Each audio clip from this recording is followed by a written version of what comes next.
اس video کو دیکھنے سے قبل اس ویڈیو کو لائک کیجئے، اپنے دوستوں کے ساتھ شیئر کیجئے، اور اگر ابھی تک آپ نے ہمارے چینل کو سبسکرائب نہیں کیا تو اسے سبسکرائب کر لیجئے اور ساتھ ہی موجود بیل آئیکن کو دبا لیجئے تاکہ آپ کو تمام نئی سٹوریز ملتی رہیں۔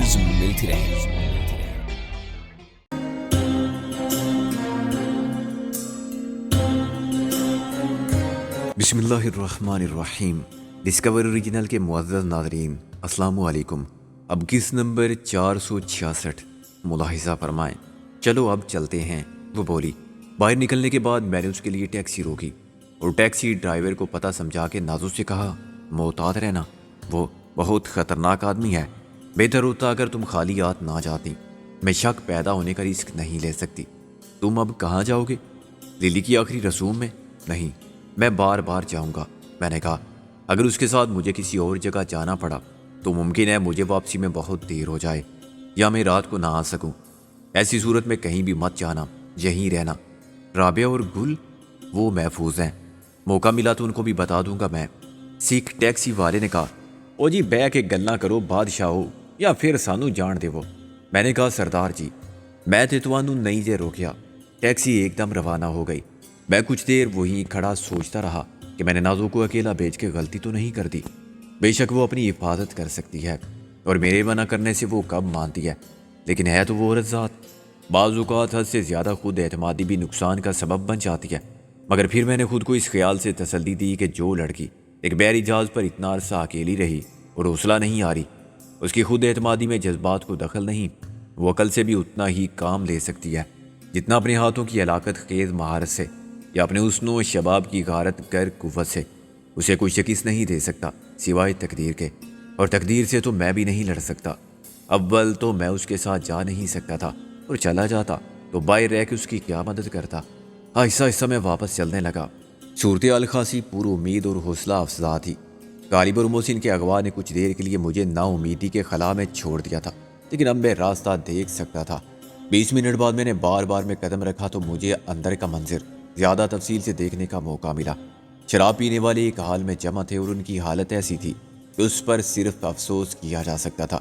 وہ انسان ضرور تھے، مگر شراب نے انہیں انسانیت کی سطح سے بہت نیچے گرا دیا تھا۔ ہوش و آواز سے بیگانگی کو وہ نجات سمجھتے تھے، نجات غم دوران سے، سختی حالات کے احساس سے، اپنی بے چارگی کے دکھ برے خیال سے، لیکن ہوش کھو کے وہ بہت کچھ کھو بھی دیتے تھے جس کا انہیں احساس ضرور ہوتا ہوگا نشہ اترنے کے بعد۔ وہ سب قابل رحم لوگ تھے جو اتنے مجبور تھے کہ خود اپنے لیے بھی کچھ نہیں کر سکتے تھے۔ دائیں اور بائیں جانب لکڑی کے کیبن تھے جن پر میلے پردے پڑے ہوئے تھے۔ صرف 2 کیبن ایسے تھے جن کے پردے ہٹے ہوئے تھے، ان میں 2 بدصورت اور مظلوم نظر آنے والی عورتیں اداس بیٹھی ہوئی تھیں۔ انہوں نے گھٹیا سا میک اپ کر رکھا تھا، اندر تاڑی اور گھٹیا شراب کے پھپکے تھے اور غلیظ جسموں سے اٹھنے والی بو تھی۔ سگریٹ کا دھواں تھا اور شاید مبہوت اندھیرے میں بسنے والے دگ کے جراثیم تھے جو بیمار پھیپڑوں نے کھانسی کے ساتھ پھیلائے تھے۔ آخری حصے میں مجھے شیشے کی پارٹیشن نظر آئی۔ اس شیشے کے پیچھے ٹیوب لائٹس کا نیلگوں اجالا تھا اور میں واجبی طور پر آراستہ کمرے میں گھومنے والی کرسی پر بیٹھی ہوئی عورت کو دیکھ سکتا تھا۔ صاف ظاہر تھا کہ وہ باربرا ہے۔ میں شرابیوں کے درمیان سے گزرا تو کسی نے مجھے نظر اٹھا کے بھی نہیں دیکھا۔ ابھی میں اس کیبن کے دروازے سے دور تھا کہ ایک شخص نے میرا راستہ روک لیا۔ وہ بازوں میں خود ٹارزن اور تادا وغیرہ تھا۔ اپنے اعتبار سے وہ یہی ظاہر کرنے کی کوشش میں مصروف تھا۔ وہ چست پتلون پر جسم سے چپکی ہوئی بنیان پہنے ہوئے تھا۔ لال پتلون کے دونوں پائچوں پر اوپر سے نیچے تک سفید داڑھی تھی اور لال بنیان پر سفید حروف کو نیم دائرے میں پھیلا کے دکھا گیا تھا، مائی لو از ڈیتھ، جس کے 2 مطلب نکالے جا سکتے تھے کہ مجھے موت سے محبت ہے یا میری محبت موت ہے۔ وہ گھٹے ہوئے بدن والا ادھیڑ عمر کا اور موٹا آدمی تھا اور اپنی بدماشی کو واضح کرنے کے لیے بیل کی طرح جبڑے ہلا ہلا کے چیونگ چبا رہا تھا۔ غالباً یہ دانت پیسنے کا ویسٹرن سٹائل تھا۔ اس نے میرے کندھے پر ہاتھ رکھ کر اور میری آنکھوں میں آنکھیں ڈال کے کہا، ادھر لڑکتا جاتا ہے کدو۔ میں نے سہم کر کہا، بائی جی سے ملنا تھا، اور پارٹیشن کی جانب اشارہ کیا۔ اسی نمونے کا ایک اور دادا پیچھے سے نمودار ہوا، چل پھوٹ سالا، دارو چاہیے تو ادھر بیٹھ ورنہ بھاگ ادھر سے۔ میں نے پھر کہا، ہم بائی جی سے ملے بغیر نہیں چاہیں گے، ہم کو بہت ضروری کام ہے۔ پہلے دادا نے مجھے ایک دھکا دیا، جا ادھر سے کنگلا کا بچہ، بھائی جی سے تیرے کو کیا ضروری کام پڑ گیا؟ ادھار کا بات کرے گا، ہم دارو نہیں پیتے، ہم کو شیامو دادا نے بھیجا ہے وائلن بجانے کے لیے۔ میں نے کور اٹھا کے کہا جس میں مشین گن تھی۔ وائلن بجائے گا ادھر؟ مستق تھریلر کیا تیرا؟ گنگا رام دوسرے دادا نے کہا۔ تو ادھر کاہے کو آ گیا؟ جا بابا کاشی جا۔ دوسرا کہکا بار کے ہنسا۔ گنگا رام ابھی دارو مانگتا ہے، تو میرے کو بول، ایک پٹیالہ بیگ ہم دے گا تیرے کو پوکھٹ۔ میں آگے بڑھا۔ بھائی جی، میں نے چلا کے کہا، دیکھ لو یہ روک رہے ہیں ہم کو۔ میری آواز اندر بیٹھی ہوئی عورت نے سنی اور کچھ حیران ہو کے میری طرف دیکھا، پھر اس نے چٹکی بجا کے ایک بدماش کو طلب کیا۔ دوسرا میری راہ میں دیوار بنا کھڑا رہا۔ اندر کیا گفتگو ہی یہ میں نہ سن سکا، مگر 2 منٹ کے بعد مجھے اندر پیش کر دیا گیا۔ بدماش نمبر 1 اور دوسرے دائیں بائیں ایسے کھڑے ہو گئے جیسے وہ میرے باڈی گارڈز ہو۔ کون ہے تم؟ کائے کو اللہ کرتا پڑا ہے؟ باربرا نے کہا۔ میں نے محسوس کیا کہ وہ خراٹ چاندیدہ عورت میرے شریفانہ اریے اور میری صورت پر برسنے والی خماکت سے محفوظ ہو رہی ہے۔ بھائی جی، ہم وائلن بجانے آئے ہیں، میں نے کہا۔ ٹو ہیل ود بھائی جی، ہم باربرا ہے، وہ جلا کے بولی۔ کس ایڈیٹ بولا تم کو یہ بات کہ ادھر جا کے وائلن بجاؤ؟ یہ تمہارا باپ لوگ سنے گا کیا؟ اس نے شرابیوں کے ہجوم کی طرف اشارہ کیا۔ ہم کو شیامو دادا نے کہا تھا کہ باربرا کو وائلن سننے کا بہت شوق ہے، میں نے کہا۔ وہ شاید 40 سال کی عورت تھی، لیکن جسم کے تجربات کو عمر سمجھا جائے تو شاید 100 برس گناہ کی زندگی کے ضرور گزار چکی تھی۔ ظاہر ہے وہ 30 کی نظر آنے کی بونڈی کوشش کرتی تھی، بونڈے بے کپ سے اور بدے جسم کی بے باکانہ نمائی سے وہ کسی بدصورت دیوار پر کسی شفا خانے کے اشتہار سے زیادہ فحش نظر آتی تھی۔ اس نے چونک کر مجھے دیکھا۔ یو باسٹرڈ، ہم سے مذاق کرتا تم؟ ابھی بولو شیامو دادا کا نام کیوں لیا تم؟ وہ ایسا بات تمہیں بولے گا سالا؟ اپن کیا جانے وائلن کو؟ میں نے کہا تم شیامو دادا کو تو جانتی ہو، کہاں ہے وہ تمہاری ماں کا قسم؟ میرا لہجہ اور میری بات سن کر کچھ دیر وہ سب دم بخود بیٹھے رہے۔ ان کو میرے جیسے گاؤدی سے ایسی گستاخانہ جرات کی امید بالکل نہ تھی۔ سالا خرامی، باربرا نے چیخ کر کہا۔ مجھے اندازہ تھا کہ میری بات کا ایسا ہی رد عمل ہوگا۔ میرے دونوں طرف کھڑے ہوئے بدماش ابھی کچھ کرنے بھی نہ پائے تھے کہ میں نے دونوں ہاتھوں کی کونیوں سے پیچھے کی طرف وار کیا۔ کونیوں کی ہڈی ان کے سینے کے وسط میں لگی۔ میں نے ان کے حلق سے سانس کے ساتھ خارج ہونے والی آواز بھی سنی۔ میں نے انہیں سنبھلنے کا موقع نہیں دیا۔ وہ سینے پر ہاتھ رکھ کر جھکے ہی تھے کہ پہلے میرا ایک پیر پیچھے کی طرف اٹھا، پھر دوسرا۔ دونوں جوتوں کی ایڑیاں ان دونوں کی ٹانگوں کے درمیان اتنی قوت سے لگیں کہ وہ ایک ساتھ بلبلائے۔ میں نے جس لگائی اور میز کو عبور کر کے باربرا کے ساتھ جا کھڑا ہوا۔ وہ اپنی گھومنے والی کرسی چھوڑ کے اٹھی ہی تھی کہ میں نے اس کا شانہ دبا کے واپس بیٹھ جانے پر مجبور کر دیا۔ باربرا کا رنگ اٹھ گیا۔ اس کو جن محافظوں پر ناز تھا وہ سخت اذیت میں دورے ہو کے مجھے گالیاں بک رہے تھے۔ ان میں سے ایک نے بلا کر حق کے نمک ادا کرنے کے لیے آگے بڑھنے کی کوشش کی، مگر باربرا نے ہاتھ کے اشارے سے اس کو روک دیا۔ یہ تم نے اچھا کیا بھائی جی، ورنہ ہم ہیں غصے والے آدمی، جب غصہ آ جاتا ہے تو سامنے جو بھی آ جائے اسے باہر پھینک دیتے ہیں۔ ایک دفعہ ماموں پر غصہ آ گیا تھا، انہیں ہم نے بند کھڑکی سے باہر گلی میں پھینک دیا تھا۔ اسے بھی ہم باہر پھینکتے تو یہ شیشے کی دیوار میں سے گزر جاتا۔ میں نے کہا، گنگا رام کیا مانگتا ہے تم؟ کاہے کو لفڑا کرتا؟ باربرا نے بوکھلا کے کہا۔ میں نے اس نام پر کوئی اعتراض نہیں کیا جو مجھے عذرا تمسخر عطا کیا گیا تھا۔ میں نے کہا، ہمارے سوال کا جواب دے دو، ہم چلے جائیں گے۔ کون سا سوال؟ دیکھو وائلن کو مارو گولی۔ ہم نے پوچھا تھا شیامو دادا کی طرح، مگر تم تو بولا ہم کو بھی گولی مارو۔ شیامو دادا کا پتہ بتاؤ ہمارے ساتھ چل کر، میں نے کہا۔ وہ مجھے بے یقینی کے ساتھ دیکھتی رہی۔ وہ یہ طے کرنے سے قاصر تھی کہ میں سنجیدہ ہوں تو کس حد تک اور خطرناک ہوں تو کس حد تک۔ شیامو دادا کے پاس جا کے کیا کرے گا؟ میں نے کہا، وائلن بجائے گا اور تمہارا ڈانس دیکھے گا۔ سنا ہے شیامو دادا تبلا بہت اچھا بجاتا ہے، وہ سنگت کرے گا۔ باربرا نے میز پر زور سے ہاتھ مارا۔ Shut up! پھر اس نے اپنے ہی اسی محافظ کو اشارہ کیا جس کی محبت کا نام موت تھا۔ اس حرامی کو جوتا مار کے باہر گلی میں ڈالو۔ وہ ایک دم آگے آیا۔ میں نے اسے قریب آنے کا موقع دیا۔ جب اس نے مجھ پر جس لگائی تو میں نے تول کر ہاتھ مارا کہ اس کی کنپٹی پر صحیح جگہ پڑا۔ وہ ایسا گرا کہ پھر اٹھ نہ پایا۔ باربرا نے پھٹی پھٹی آنکھوں سے اس بے ہنگم گوشت کے ڈھیر کو دیکھا جو اب بالکل ساکت تھا۔ تم مار دیا، مرڈر کر دیا؟ او گاڈ! وہ کانپنے لگی۔ گاڈ کو یاد مت کرو، اس سے تمہارا تعلق بہت پہلے ختم ہو چکا تھا۔ ہاں، شیطان کو یاد کر سکتی ہو جو تم جیسیوں کا اور تمہارا یار ہے، میں نے انگریزی میں کہا۔ باربرا کرسی پر گر گئی۔ اس نے سامنے رکھی ہوئی قیمتی شراب کی بوتل کانپتے ہاتھوں سے کھولی اور منہ سے لگا کے ایک گھونٹ پی لی۔ ابھی تک باہر کسی نے کچھ نہیں دیکھا اور کچھ نہیں سنا۔ اپنے اس دوسرے بل ڈاگ کو اشارہ مت کرنا، ورنہ اس کا بھی یہی اشر ہوگا۔ بہتر ہوگا اگر تم اس کو اپنے ساتھ رکھو، لیکن پٹا ڈال کے۔ کیا تمہارے پاس گاڑی ہے؟ باربرا نے آہستہ سے ساری لایا۔ تمہارا یہ بل ڈاگ ڈرائیو کرے گا، میں نے کہا۔ میں اور تم پیچھے بیٹھ کے باتیں کریں گے۔ میں تم کو بتاؤں گا کہ اور کس کس کو میں غصے میں پھینک چکا ہوں۔ اس کو سمجھا دینا کہ سیدھے راستے پر چلے، ورنہ میں اس کو چلتی گاڑی سے باہر پھینکنے پر مجبور ہو جاؤں گا۔ کیسے؟ یہ تم دیکھو گی تو تمہیں یقین آ جائے گا۔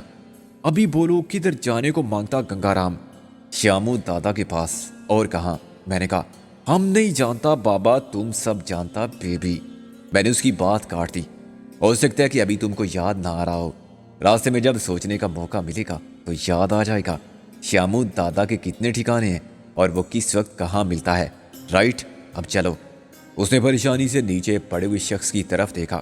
میں نے کہا، یہ مرا نہیں ہے، کچھ دیر میں اپنے پیروں پر ایسے کھڑا ہو جائے گا جیسے گدھے کا بچہ پیدا ہونے کے بعد کھڑا ہو جاتا ہے۔ کسی کو اس کے پاس بٹھا جانا جو اسے بتا دے کہ تم گنگا رام کے ساتھ گئی ہو اور جلد ہی خیریت سے لوٹ آؤ گی۔ اگر اس نے چند باتوں سے پرہیز کیا، مثلاً شور مچانے سے، فون کرنے سے۔ باتیں کرتے کرتے میں نے پرسکون ڈرامائی انداز میں وائلن کو کھولا اور مشین گن برآمد کر لی۔ کیسا ہے یہ وائلن؟ اس پر موت کی دھن اتنی خوبصورت بجاتا ہوں میں کہ باربرا نے ایک چیخ ماری جو شیشے کی دیوار کے پار شرابیوں کے شور میں کسی نے نہیں سنی۔ ہم چلے گا، اس کو اندر ڈالو، کوئی دیکھے گا تو بہت برا ہوئے گا، بہت لفڑا ہوئے گا، پولیس آ جائے گا۔ میں نے مشین گن کو واپس کور میں ڈال دیا۔ اس چیز کا نظارہ کرانا بہت ضروری تھا۔ استعمال کے لیے ریوالور یا صرف میرے ہاتھ ہی کافی تھے۔ مشین گن کو میں نے کندھے پر ڈال دیا اور جیب سے ریوالور نکالا۔ یہ تمہارے لیے نہیں، شیامو دادا کے لیے ہے۔ ویسے تو میں خالی ہاتھوں سے بھی گردن توڑ سکتا ہوں، یقین نہ ہو تو اپنے اس کتے سے کہو کہ مجھ پر حملہ کرے۔ میں نے کہا۔ کتا ایسا دھوم دبا کے کھڑا ہوا تھا کہ چوہا لگتا تھا، وہ گرانا بھی بھول گیا تھا۔ کیا مرڈر کرے گا تم شیامو دادا کو؟ باربرا نے خکلا کے کہا۔ پتہ نہیں، میں نے کہا، مگر تم اس کی نہیں، اپنی فکر کرو۔ تمہارا کام صرف اتنا ہے کہ مجھے اس کے پاس پہنچا دو، پھر تم واپس آ جاؤ گی اور تمہارا یہ دھندا ایسے ہی چلتا رہے گا۔ تم اپنی کرسی پر اسی طرح بیٹھ جاؤ گی جیسے میرے آنے سے پہلے بیٹھی ہوئی تھی۔ تمہارے یہ دونوں بل ڈاگ بھی اپنی اپنی ڈیوٹی دیتے رہیں گے۔ کسی کو کچھ معلوم نہیں ہوگا کہ تم کس کے ساتھ کہاں گئی تھی۔ وہ پوچھے گا مجھ سے؟ میں نے نفی میں سر ہلایا۔ اس دنیا میں وہ تم سے کچھ نہیں پوچھے گا، اور نہ اس جنم میں۔ اس لیے بہتر ہوگا کہ تم سب گنگا رام کو بھول جاؤ۔ نہ یہاں کوئی گنگا رام آیا، اور نہ اس نے کسی سے کچھ کہا، نہ کچھ کیا۔ نہ اس نے شیامو دادا کا پتہ پوچھا اور نہ تم نے بتایا۔ تم تو کہیں گئی بھی نہیں۔ اس کا میرا سامنا تو ہوگا گنگا رام، پھر کیا ہوا؟ وہ دیکھ لے گا کہ تم مجبور تھی۔ تم اسے نرمی سے اور شرافت سے سمجھا دینا کہ اپنی دادا گیری نہ دکھائے۔ اسے بتا دینا کہ گنگا رام کون ہے اور وائلن پر موت کا گیت کتنا اچھا بجاتا ہے۔ اگر شیامو دادا نے عقل مندی کا ثبوت دیتے ہوئے خاموشی سے میرے ساتھ چلنا منظور کیا تو تمہارا کام ختم، تم واپس جانے کے لیے آزاد ہوگی۔ بس یہ خیال رکھنا کہ واپسی یہی ہو۔ راستے میں کوئی پولیس اسٹیشن دیکھ کے جذباتی مت ہونا۔ گنگا رام کا تم سے پھر ملنے کا کوئی ارادہ نہیں، مگر وہ اپنا ارادہ بدل بھی سکتا ہے۔ کیا خیال ہے؟ اب ہم چلیں؟ بی ایک گڈ گرل، بالکل نارمل نظر آؤ، رائٹ؟ اس نے اقرار میں سر ہلایا اور اٹھ کھڑی ہوئی۔ غیر ارادی طور پر اس کا ہاتھ اپنے ہینڈ بیگ کی طرف کیا۔ وہ باہر جانے سے پہلے عادت کے مطابق اپنا میک اپ درست کرنا چاہتی تھی۔ میں نے کہا، تم خاصی حسین نظر آ رہی ہو، اگر میری نظر سے نہ دیکھو۔ اس میں کوئی ریوالور نہیں ہے، اس نے مجروح لہجے میں کہا۔ ہوگا بھی تو مجھے کیا فرق پڑے گا؟ میں نے کہا۔ جب ہم باہر آئے تو بیگ خواروں کے شغل اور ہنگامے میں کوئی فرق نہیں پڑا۔ لکڑی کے وہ کیبن جو خال کے دونوں جانب خلوت فراہم کرتے تھے کچھ اور خالی ہو گئے تھے۔ اب چار عورتیں اپنی بجھی ہوئی صورتوں اور لوٹے ہوئے جسموں کی ساری بے حیائی کے ساتھ اور حسرت نظروں سے ہر آنے والے کو تک رہی تھی کہ شاید وہ اتنا مالدار ہو کہ ہر جام شراب کے ساتھ نشہ شباب کی عیاشی کا متحمل بھی ہو سکے۔ میں نے افسوس اور دکھ کے ساتھ سوچا کہ آخر اب ان کو کیا ملتا ہوگا، اور جو کچھ ملتا ہوگا اس میں سے کتنا وہ اپنی ذات پر خرچ کرتی ہوں گی، اور کتنا ان گدھوں کے سامنے ڈالتی ہوں گی جو ان کے گرد منڈلاتے رہتے ہیں تاکہ ان کے جسموں پر اپنی اجارہ داری برقرار رکھ سکیں۔ آنے والے دن کے لیے ان کے پاس کیا ہے؟ کیا ان کو آنے والے دن کا تصور ڈراتا نہیں ہوگا؟